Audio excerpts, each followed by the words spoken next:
All right, we've got Bronson in New Zealand. You're on with Matt and Dave. Oh, hi. How's it going? Hello, Not Bronson. Too bad. How are you? Good. I'm good, thanks. Yeah.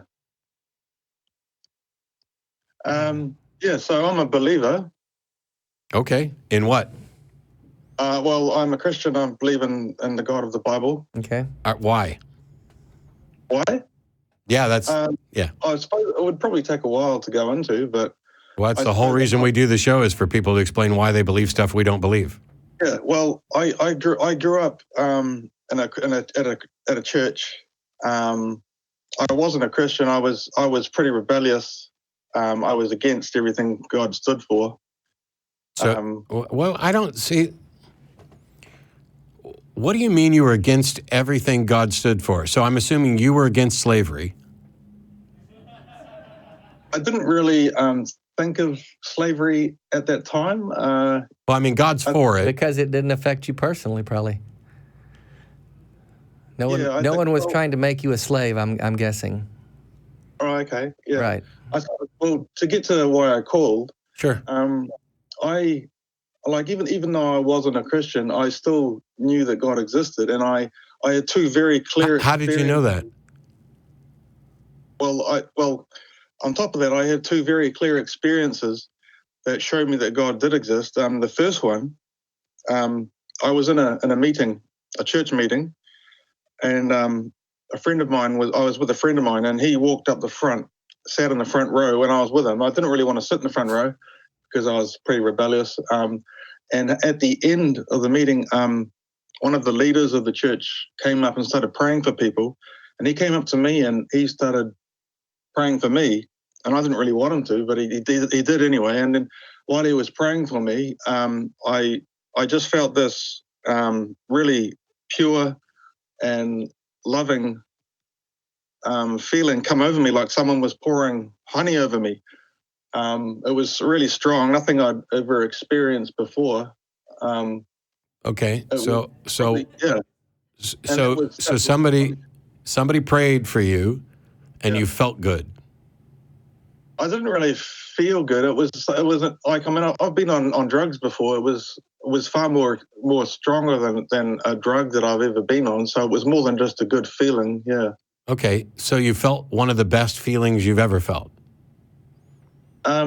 It wasn't really a feeling inside of me like when you have good feelings if you enjoy food or something like that. But it was a really, really good experience, right? It was something outside of me that poured. How do you know it was outside of you? How do you know this wasn't what your brain does in that situation? Oh, okay. Well, I've never had that happen to me any other time. That's not a reason to believe that it's coming from outside of you. Just because your brain. So you need to be able to draw a distinction between, hey, here's what my brain does in this particular situation, and this is something my brain couldn't do. Therefore, it must be an external force. Yeah, sure. I'll tell you about my second experience. No, you won't.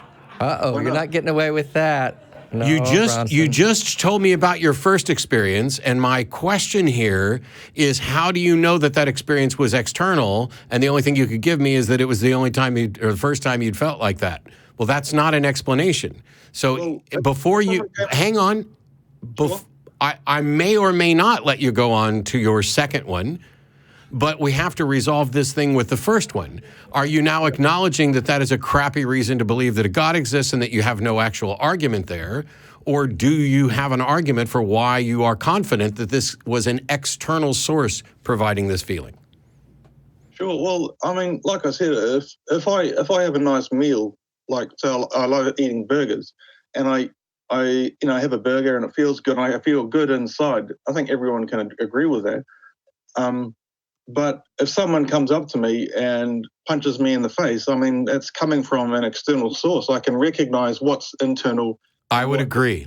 Actually, what you feel is still being produced by your brain, but the thing that did damage to you that your nerves are responding to was external.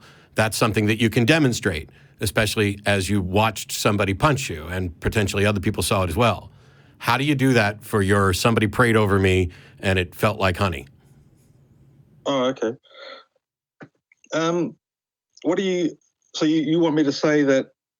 What are you trying to get at? I would like for you to demonstrate how it is that you can come to the conclusion that this feeling you had was necessarily from an external source. Well, I suppose I would have to say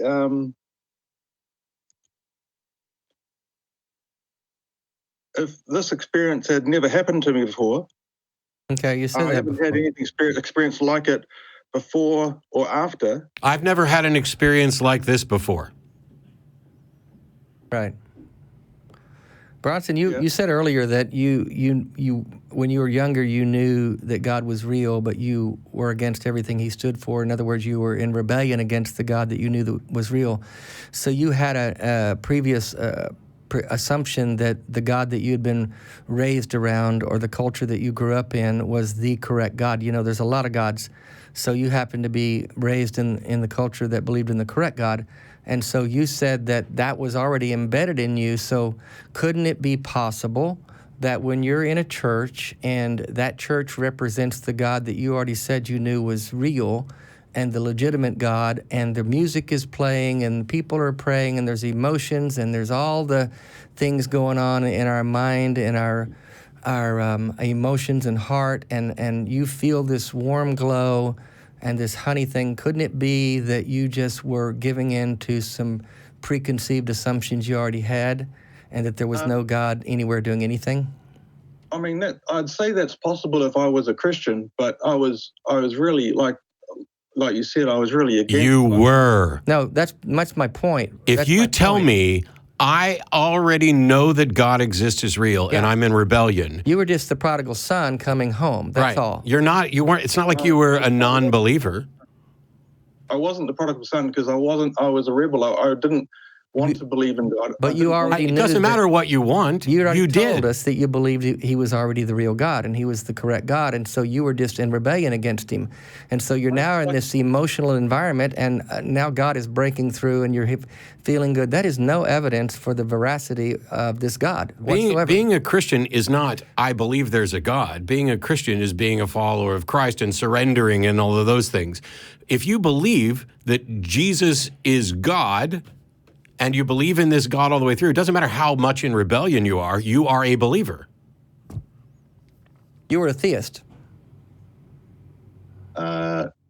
And you are living, you are, hang on, you are acknowledging that you are in rebellion against that God. So the true story here is that you were raised with a particular God belief, which you didn't particularly care for, and you rebelled against it. But that guilt message from that religion about the things that you were doing that you viewed as rebellion, which may not even have been problematic at all, like I'm probably in rebellion against countless gods right now, and I don't give a rat's ass. But you did. And so you're in church and somebody's praying over you, and this is the manipulative guilt portion of religion, and then you feel something that you're going to describe as loving and whatever. Now, I'm not saying that that wasn't God. I'm saying, how do you tell for sure that that's God as opposed to just your brain guilting you into feeling better? Well, I've been in nightclubs and I've listened Me to too. great music. Yeah. Loving the experience, loving being around a lot of people and stuff. I swear to your God that if at the end of this sentence you get to the point that this feeling was different from some other feeling, I will hang up on your ass. Because the fact that it was different is independent from whether or not your interpretation of it is correct. Right. So you don't want to hear my second experience? Not one bit. Not really, no, because it's going to be like the first. I might give you more proof, that's why. You haven't given me any proof. That's why I don't want to hear another one. If you didn't come with your best one right off the bat, why would we wait around to hear a second one? Because it might give you proof. Mm-mm. Okay. Is it How many of your stories should I listen to that come up empty? Well, you're open. You're happy to listen to my second one if you want to. No. See, the thing is, you came with your first one, and you will not even acknowledge that it provides absolutely zero evidence for God and that you don't even have justification for believing in God based on your own story. So why would I ever consider letting you waste all of our listeners' time with another story that is most likely based on past evidence going to go nowhere? Well, it's your choice not to think. You're damn right. Goodbye.